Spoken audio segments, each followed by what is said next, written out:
There are many arguments against the death penalty. It's not a deterrent against the crimes that it punishes. Society who use the death penalty don't have lower crime rates than those that do. When a country abolishes the death penalty, they are not plunged into criminal chaos. But even if the death penalty did reduce crime rates, would it then be acceptable?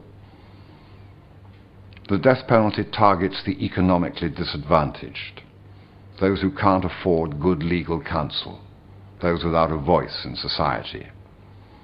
There's a saying in the US, capital punishment means that those without the capital get the punishment.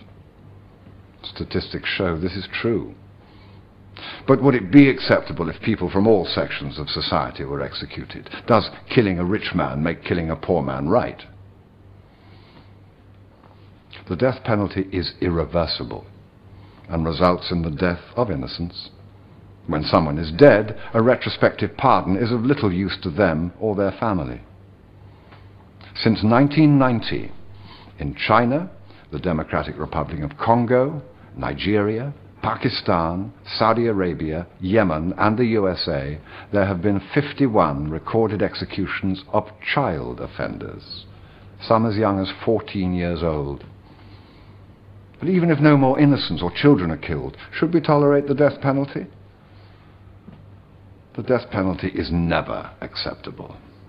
It abuses two of our most basic human rights. Everyone has the right to live, and no one shall be subject to torture.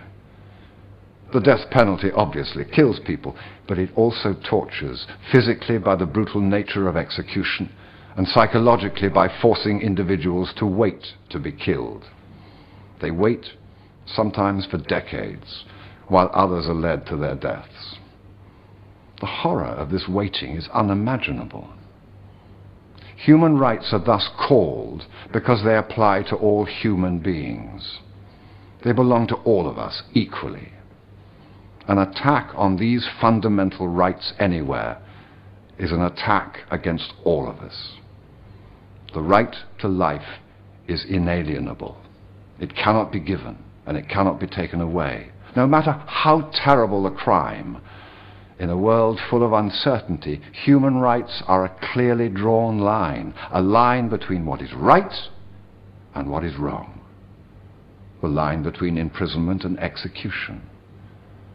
Every individual facing the death penalty is, whatever they stand accused of, still a human being.